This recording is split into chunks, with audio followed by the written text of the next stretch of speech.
सीताराम कहिए, सीताराम कहिए, जाहि विधि राखे राम ताहि विधि रहे।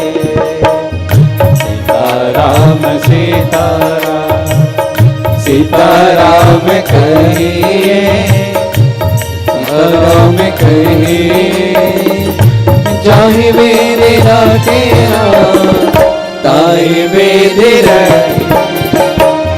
सीताराम सीताराम सीताराम सीताराम कहिए, सीताराम कहिए, जाहि विधि राखे राम ताहि विधि रहे। सीताराम सीताराम सीताराम कहिए, सीताराम कहिए, जाहि विधि राखे राम ताहि विधि रहे। जय हो।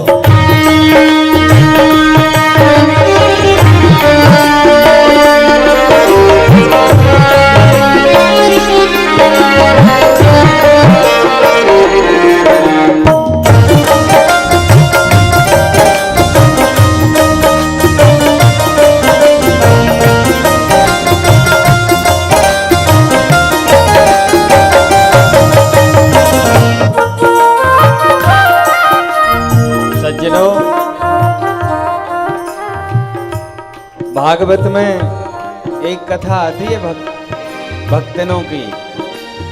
ब्राह्मणों की पत्नी है और भगवान आज गौ चराते चराते सुदूर जंगल में आ गए।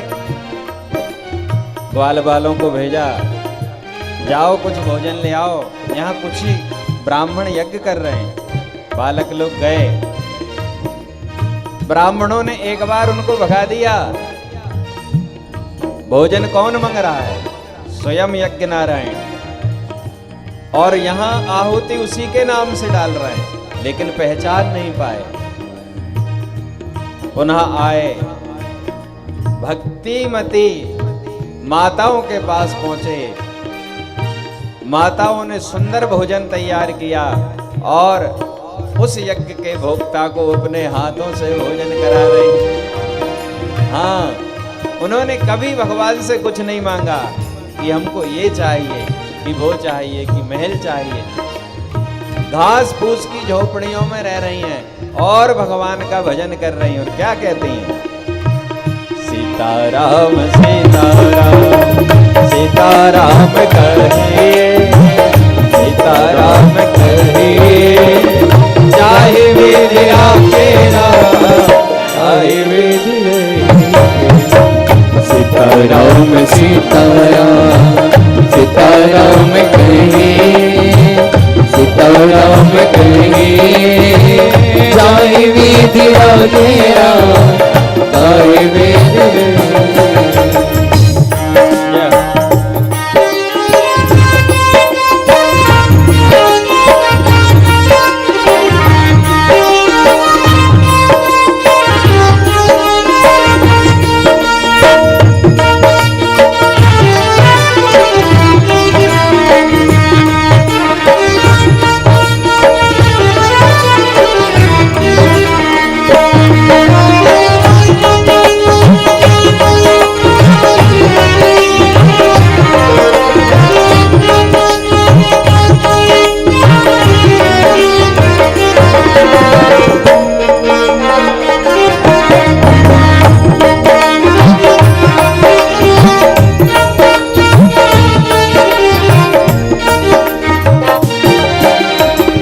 मुख में हो राम नाम, राम सेवा हाथ में। मुख में हो राम नाम, राम सेवा हाथ में।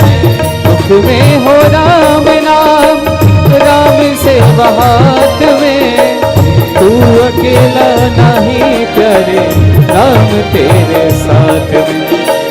तू अकेला नहीं करे राम तेरे साथ में विधि का विधान हानि लाभ सही हानि लाभ सही चाहे विधि राखेरा चाहे विधि रहे सीताराम सीताराम सीताराम गए सीताराम गए चाहे विधि राखेरा चाहे विधि रहे चाहे विधि राखेरा चाहे विधि रहे।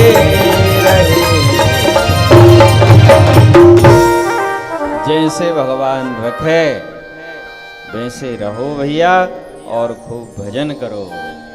हाँ सज्जनों, इस कथा के पश्चात रास की कथा आती है। हाँ, भागवत का हृदय माना जाता है साहब रास को। रास पंचाध्यायी यहाँ से शुरू होती है। तो रास में प्रवेश करने से पहले हम श्री हरिदास जी के चरणों में प्रणाम करते हैं और उनसे प्रार्थना करें कि हमें रास सुनने के अधिकारी बनाएं। सज्जनों,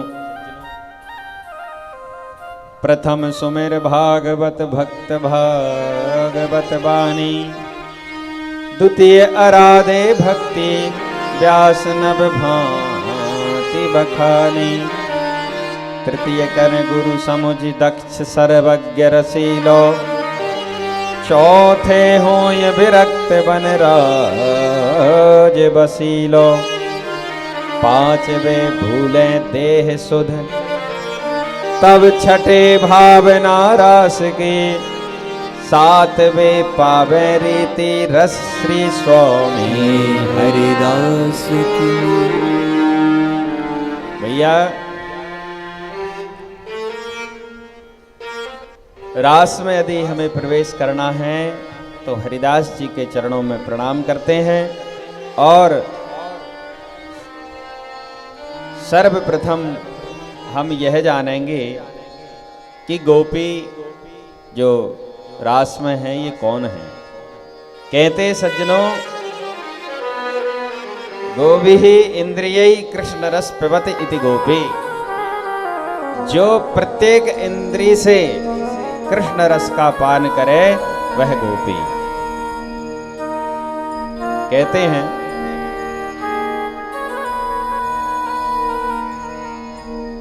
सज्जनों,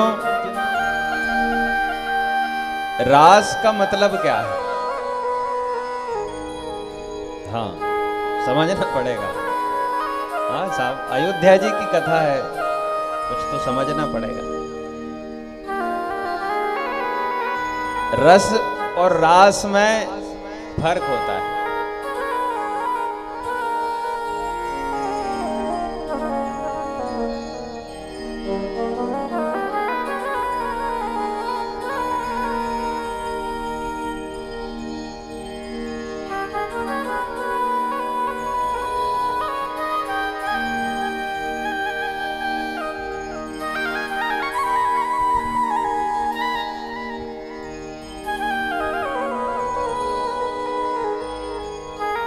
रस और रास में फर्क होता है।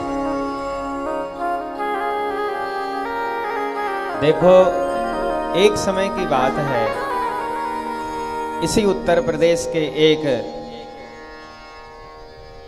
भगवान के भक्त थे। इनका नाम है सूरध्वज और ग्राम है संडीला। इनका जो मन है वृंदावन के मदन मोहन जी से बड़ा स्नेह करते हैं। मदन मोहन भगवान को पूजते हैं। अब एक दिन उत्तर प्रदेश में और हमारे मध्य प्रदेश में कई जगह गुड़ बहुत अच्छा बनता है। हाँ, हमारे इधर का बनखेड़ी का गुड़ बड़ा प्रसिद्ध है। यहाँ भी कई जगह हैं ऐसी जहाँ गुड़ बड़े अच्छे अच्छे बनते हैं। तो साहब, उसने उस जो गुड़ के कारखाना जहां गुड़ बन रहा था उनसे पूछा कि भैया दुकानदार से कि आप ये गुड़ यदि हमें वृंदावन भिजवाना हो 2 गाड़ी भर के तो क्या खर्च आएगा? बोले भैया यहां से क्यों भिजवाना, गुड़ तो वृंदावन में भी मिल जाएगा, लेकिन यहीं से क्यों?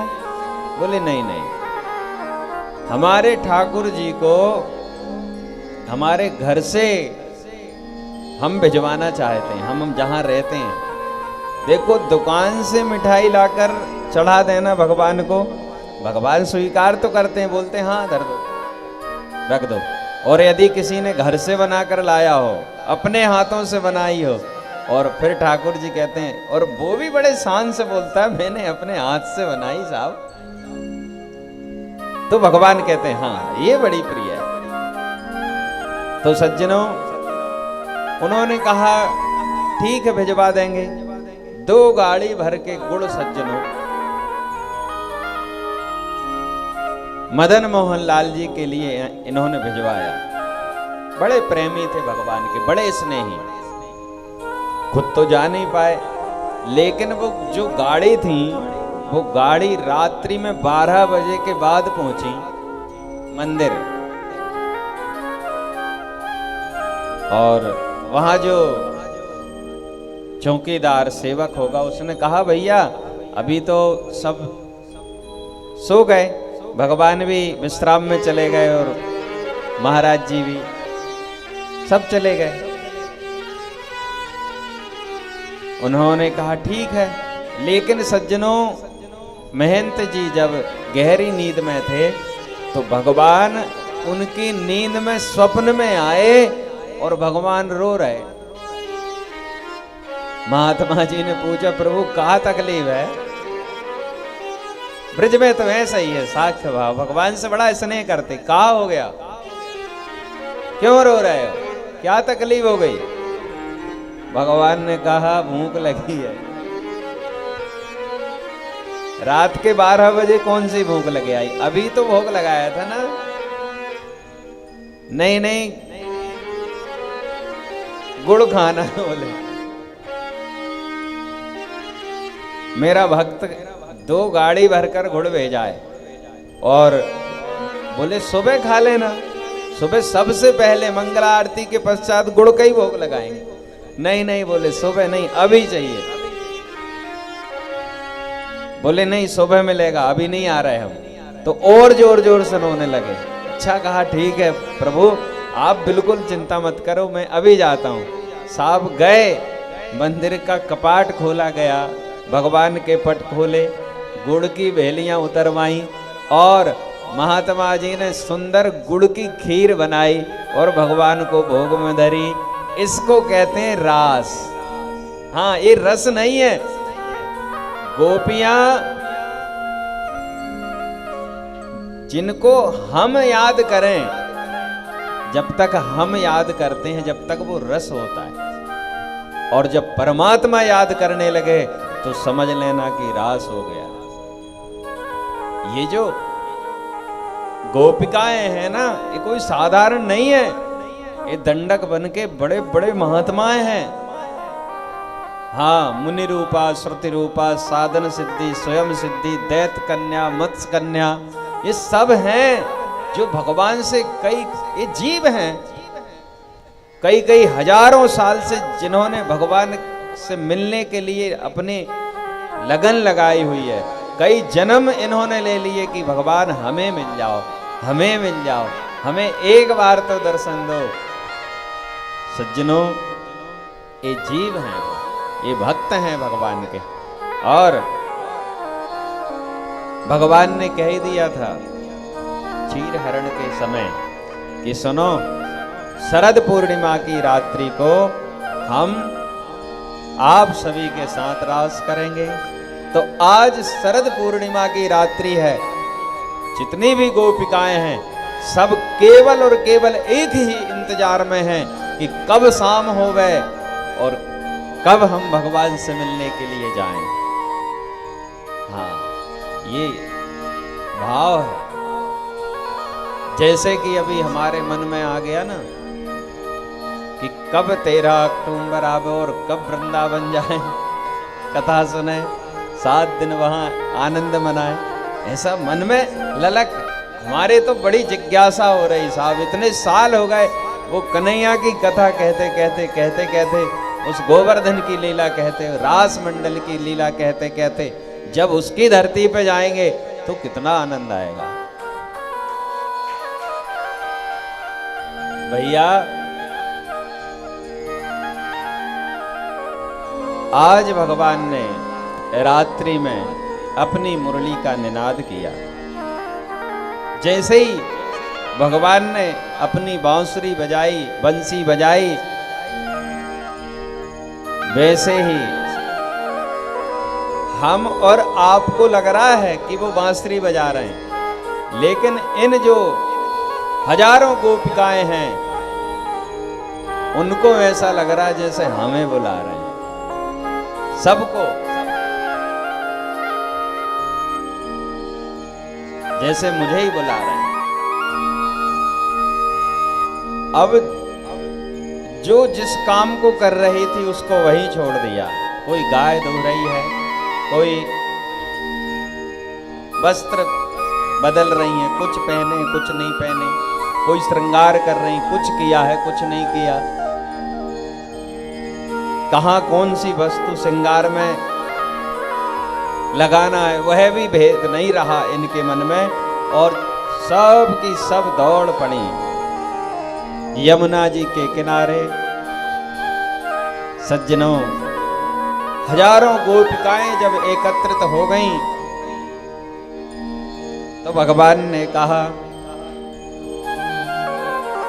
स्वागतम वो महाभाग प्रियम किम करवाणि वह ब्रजस्त्रया नामयम क्वचिद ब्रूतागमन कारणम।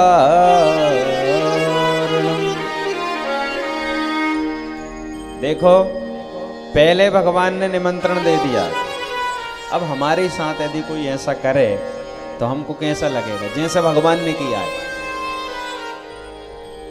किसी के यहाँ कोई कार्यक्रम है या बेटे का बेटी का विवाह समझ लो, हमारा बहुत स्नेही है, वो मित्र है समझ लो, और हमको घर आए और निमंत्रण दे दिया, कार्ड दे दिया कि भैया लो आप शादी में जरूर आना भैया, बोलना नहीं। हमने कहा बिल्कुल भैया अवश्य आएंगे। इसके बाद में जिस दिन विवाह है उस दिन फोन भी कर दिया। बंसी क्या हुई, फोन हुआ ना, टेलीफोन, फोन भी कर दिया कि भैया आ जाओ, हम तुम्हारी रास्ता देख रहे हैं, यहीं तो हैं हम। अब हम पहुंच गए। पहुंचने के पश्चात जो द्वार, स्वागत द्वार होता है ना, वहां वो मिल भी गए, और मिलते ही से आइए साहब स्वागत है, बड़े अच्छे पधारे। और उसके दूसरे ही क्षण पूछ लिया, ब्रूता गमन कारण, आपके आने का कारण क्या है, आप बताएंगे, आप क्यों आए हो। अब इसमें व्यक्ति थोड़ी देर के लिए तो मौन हो जाएगा कि इसको जवाब क्या दें, समझ नहीं पाएगा व्यक्ति कि इसको क्या बोलने हैं कि हम क्यों आए। ऐसे गोपिकाएं सब चुप हो गईं। फिर भगवान स्वयं बोलते हैं कि रजन्ने सा घोर रूपा घोर सत्वन सेविता प्रतियात ब्रजम स्नेहा स्थेयम स्त्रिभुसु मध्यमा। गोपिकाओं, आपने इस वन को घूमने के लिए आई है ना, लेकिन पतिव्रता स्त्री को ऐसे निर्जन वन में अकेले नहीं घूमना चाहिए। आपने यमुना जी के दर्शन कर लिए, बालुका खिल रही है दर्शन कर लिए, चंद्रमा प्रमुदित हो रहा है ये देख लिया, तो जाओ लौट जाओ। अब देखो ये महात्मा के, ये गोपिकाएं कैसी हैं, जो महात्माओं का रूप बना के जो गोपिकाएं आई हैं, महात्मा लोग जो आए हैं, उनमें कोई 6 वर्ष की भी है, कोई 10 की भी है, कोई 50 की भी है, कोई 80 की भी है। हाँ साहब, ऐसी गोपिकाएं हैं। तो इससे स्पष्ट होता है कि ये सब भगवान के भक्त थे। भगवान एक उदाहरण देते हैं, सुनो देवियों, पतिव्रता स्त्री कैसी होती, और तुम रात्रि में देखो चली आई यहां अकेले। एक पतिव्रता स्त्री थी, वो आंगन में बैठकर चावल बीन रही थी। अग्निहोत्री ब्राह्मण थे, उनके घर अग्नि प्रज्वलित थी।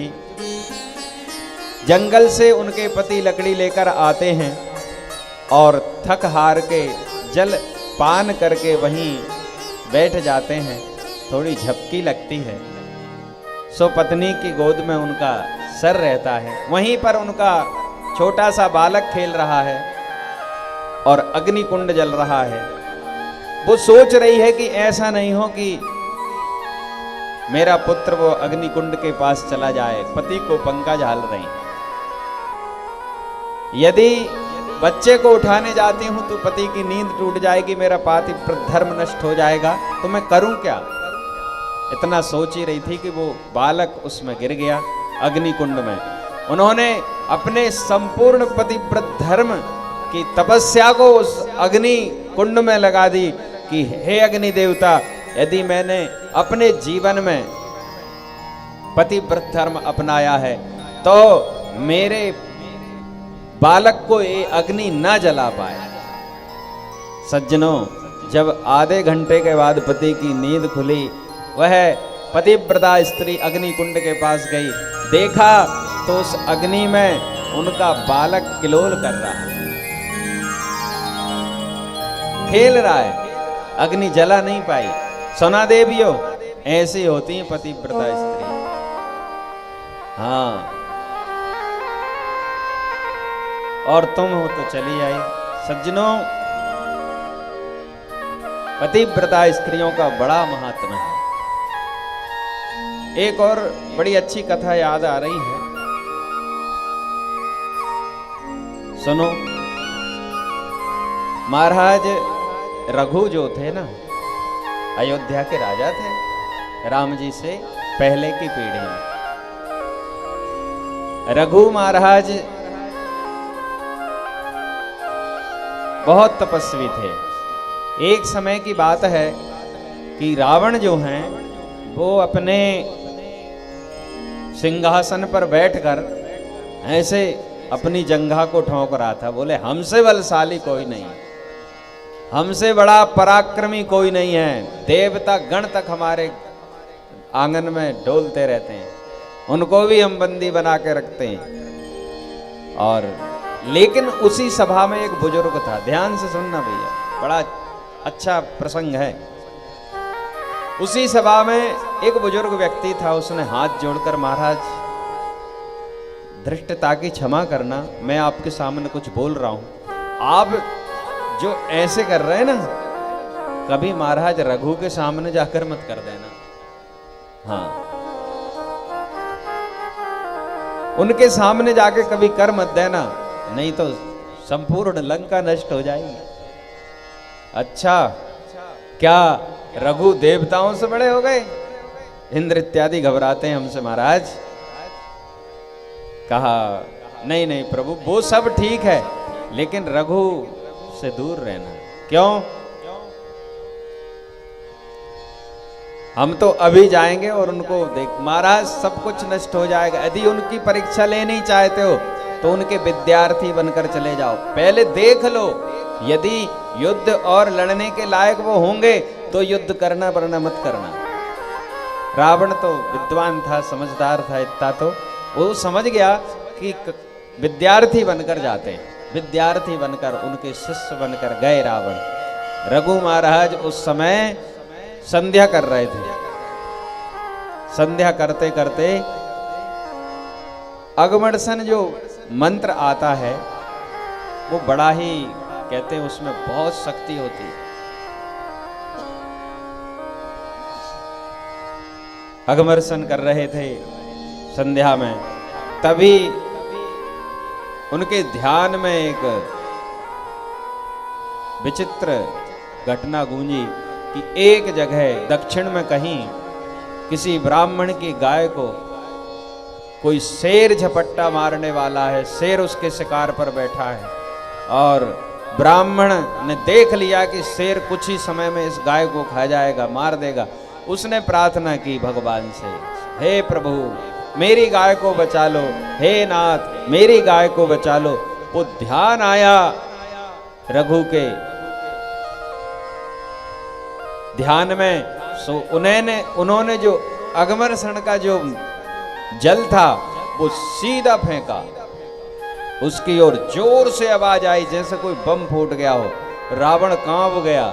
जब उनकी संध्या हो गई तब रावण ने पूछा, प्रभु मैंने एक बड़ा विचित्र दृश्य देखा कि आपने जो जल था उसको कहां भेजा? ये तो पक्का है कि उससे कोई मरा है। तो रघु महाराज ने सारी बात बता दी कि देखो, रावण को विश्वास नहीं हुआ। रावण ने जाकर देखा तो वहां शेर मरा हुआ पड़ा है और गाय की रक्षा है।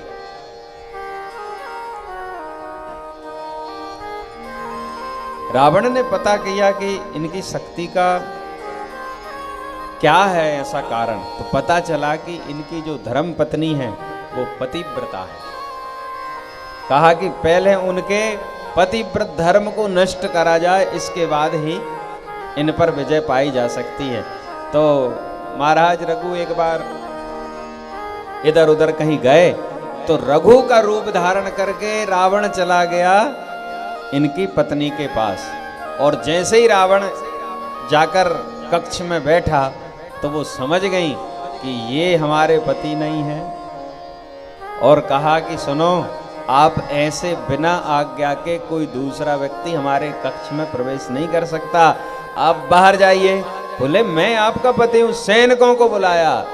बोले मैं आपका पति हूं। बोले हो ही नहीं सकते। फिर रावण हाथ जोड़कर पूछने लगा कि देवी तुम मुझे पहचानी कैसे?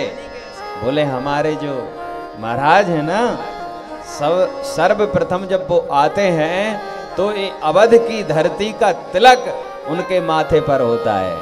हाँ, अयोध्या की धरती का तिलक जो है उनके माथे पर होता है और उनका बोलना, उनका बैठना, उनका चलना सब अलग है। महाराज आपका अलग था। फिर महाराज आए रघु से प्रार्थना की, क्षमा मांगी। रघु ने कहा मैं तुझे अभी नष्ट कर सकता हूं, लेकिन तू मेरा विद्यार्थी बन के आया है। बोले महाराज अब मैं यथार्थ आपका चेला हो गया हूं, आप एक काम कीजिए, मेरी लंका चलें, मेरी लंका का उद्धार कर दे, आप चल दें। बोले नहीं नहीं हम नहीं जा सकते। क्यों? बोले लंका दिखाने ले जा रहा है। हाँ महाराज आप देखें तो हमारा घर कैसा है। सुनो, उन्होंने जहां बैठे थे वहीं पर एक सींक उठाई और उससे पूर्ण लंका बना दी। बोले यहां तुम्हारा कक्ष है, यहां मंदोदरी रहती है, यहां विभीषण रहता है, यहां अक्षय कुमार रहते हैं। ऐसा एक एक चीज, एक एक परकोटा। और सुनो, यहां वो एक लंकनी रहती है, एक एक चीज बता दी। अब ऐसा बताते बताते उन रकीलों के ऊपर महाराज रघु का हाथ पड़ गया। अरे राम राम राम, ये क्या हो गया? रघु कहते हैं, बोले क्या हुआ महाराज? बोले कुछ नहीं, जितनी जगह जे मेरे हाथ से मिट गई है ना, ये थोड़ी ही देर में समुद्र में डूब जाएगी, ये नष्ट हो चुकी है। रावण ने जाकर देखा तो यथार्थ वो उतनी जगह समुद्र में डूब रही थी। कहा महाराज क्षमा करें, मैंने आपको बहुत छोटा समझा, बड़ी धृष्टता की। सज्जनों, कहने का तात्पर्य यह होता है कि अच्छा, एक और इसमें बात जुड़ी हुई है। कहते हैं कि जब रघु को पता चला कि ये रावण हमारी पत्नी के पास हमारा भेष धर के गया था, तो रघु ने अपने धनुष के ऊपर बाण चढ़ाया और तान दिया रावण के ऊपर। ब्रह्मा इत्यादि प्रकट हो गए, बोले प्रभु आप मत मारो, भगवान आएंगे, हाँ जब इसका वध होगा तो बोले इस धनुष का क्या करें, बोले इसी धनुष को रख, ये बाण को क्या करें, बोले इसको रख दो, ये काम आएगा, इसी बाण से हम मारेंगे। सज्जनों,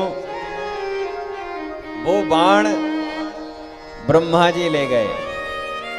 रावण ने तपस्या करी और ब्रह्मा जी से वरदान में वो बाण मांग लिया जिससे मेरी मृत्यु ना हो गए। जब रावण का युद्ध हुआ तो ब्रह्मा जी से बोला भाई वो बाण, विभीषण इत्यादि को पता था, वो बाण दीजिए। ब्रह्मा जी ने कहा वो तो मैंने रावण को दे दिया। अब कैसे निकले, रावण ने आज तक उसके विषय में किसी को नहीं बताई। हनुमान जी को बुलाया, हनुमान जी बाण लाओ, कहाँ है वो जिससे रावण मरेगा। हनुमान जी ने युक्ति लगाई, प्रभु हो ना हो व्यक्ति अपनी बहुत बहुत बहुत कीमती चीज यदि किसी को देता है तो वो अपनी पत्नी को देता है और कहता है इसको अच्छे से रखना, मैं जाता हूं। छोटे से बटुक ब्राह्मण का रूप धारण किया हनुमान जी ने और पहुंच गए मंदोदरी के पास। मंदोदरी ने कहा, मंदोदरी को कहने लगे, बार बार आशीर्वाद देने लगे, सौभाग्यवती भव, सौभाग्यवती भव। बोले काय के सौभाग्यवती भव, उधर हमारे पति युद्ध लड़ रहे हैं राम जी से और सैकड़ों बाणों की बौछार उनके ऊपर हो रही और तुम कह रहे सौभाग्यवती भव। हाँ देवी सौभाग्यवती भव, क्योंकि रावण ऐसे तो मरे नहीं। अब बोले रावण के पास एक बाण है, उसमें उनके प्राण हैं, जब तक वो बाण नहीं मिलेगा तब तक रावण कैसे मरेंगे, तुम तो सौभाग्यवती भव। बोले हाँ हाँ हाँ, अच्छी याद दिलाई। और एक खंबे में उन्होंने वो बाण चुनवा के रखा था, वो खंबे से जाकर लिपट गई। हाँ हाँ, मेरे पति के प्राण तो इधर हैं। हनुमान जी ने जोर से मुष्टि का प्रहार की उस खंबे पर, खंबा टूट गया। हनुमान जी ने बाण उठाया और ले जाकर भगवान को दे दिया। बोल सियावर रामचंद्र की जय। फिर वो बाण मारा है। ये कथा